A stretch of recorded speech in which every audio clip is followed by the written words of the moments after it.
Yan, dapat ganyan yung asawa mo. Naalagaan yung anak mo. Sexy. Oh. Diba? Yan!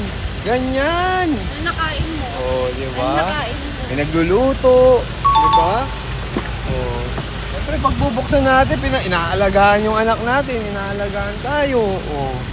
Diba? Ano sexy lang? Oh, sexy, masarap. Oh, mabait. Kapag maalaga sa anak. Lagi kaming inaalagaan. Pinagluluto. Diba? Oh. Hindi kami pinapabayaan. Balasubas ang bunganga. Siya palagi ang tama. Diba? Ang arte. Halimaw. Lakas ng tama. Diba? Sobrang toyoin.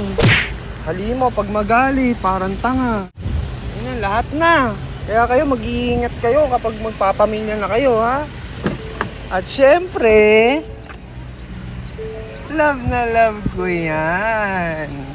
Oh, di ba?